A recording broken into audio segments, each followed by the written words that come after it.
So FIFA have let it be known that they've yet to make a decision on whether rainbow armbands will be allowed at the Women's World Cup in Australia, which, Gab, this story doesn't go away.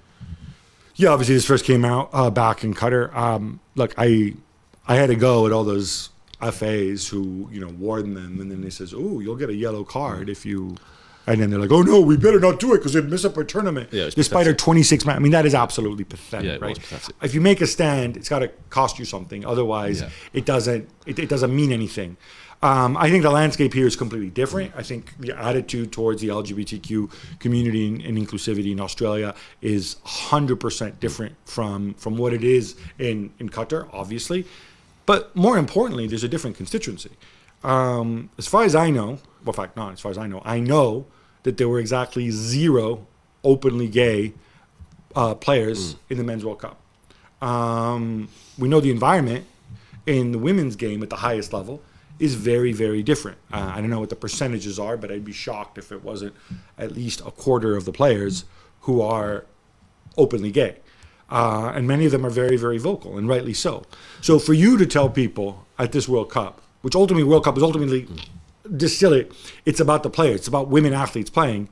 If they were angry about Saudi Arabia's potential sponsorship, they're going to be even angrier over this. And also their success of that, because the Visit Saudi thing isn't happening at the World Cup now, so the women's voice has been heard. It's been listened to, and they've come together and made sure it works. And I think, I don't know this for definite, but I think if it gets to the World Cup and FIFA haven't made a decision, I think the women will be a lot stronger than the men, and they will wear them. I think they will go for it. I think that they will not be as concerned about the consequences. But it was weak and pathetic at the World Cup. All these big nations were making all these, social media posts, and like when Wembley lights up the arch in a rainbow. And then they all colours. crap themselves because, Harry Kane might get a booking. Yeah, I mean, stop sending Instagram posts of the arch being lit up in rainbow colours. It doesn't mean anything when you're making a weak stand when it really matters at the World Cup. Women's Champions League action last night, Augie. Barcelona trounced Roma 5-1 after winning the first leg 1-0. And Arsenal beat Bayern 2-0, also overturning their first leg deficit when they lost 1-0 in Munich. Yeah, it could be an Arsenal-Chelsea final in the Champions League this season, the way it's going. We don't know that yet, but that's where... Hey, little Englander. Well, How about some respect for Barcelona? Thank you. Yeah, but I'm just making the point. I think Arsenal's success is even greater considering that Beth Mead is out and, may miss the World Cup with a cruciate ligament. And Viviane Miedema too. Yeah, I mean, just talk about Beth Mead, the fact she's got this cruciate injury, and I think Serena Wiegman said this week she probably wouldn't make the World Cup, just a massive blow for England, but it's a massive blow for she got injured I didn't understand this. She got injured in November. Yeah, but the World Cup's only less than 4 months away now.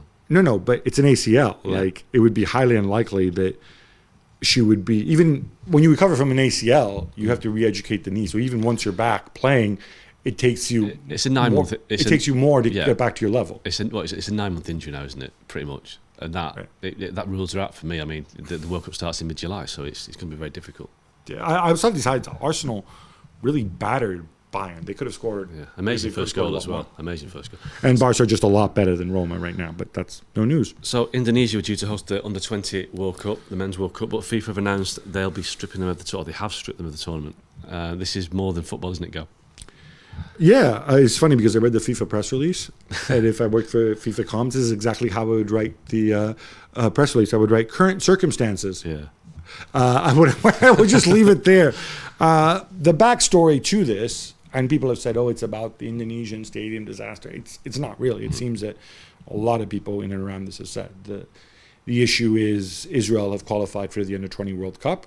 And there's many local politicians who are this is a Muslim country. There are some local politicians who I think are trying to make political capital out of this and saying, we don't want Israel here. The governor of the Bali region coming out and saying, that he wasn't going to allow Israel to play in his region. All this can be fixed. I just think the footballers, they just want to play. It's the Under-20 World Cup. These are kids, right?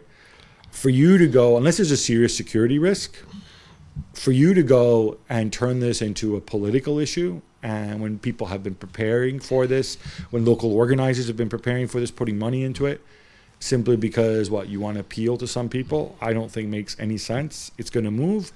And it flies in the face of Infantino saying that football brings people together, doesn't it? I mean, what's he supposed to say? I mean, I'm being accused of being too defending Infantino, but when people say, well, what's he supposed to say? No, I'm saying is what he says sometimes is born out to be unreal. When it'll bring people together in a different part of the world. When reality hits his comments, I think we see the reality of it.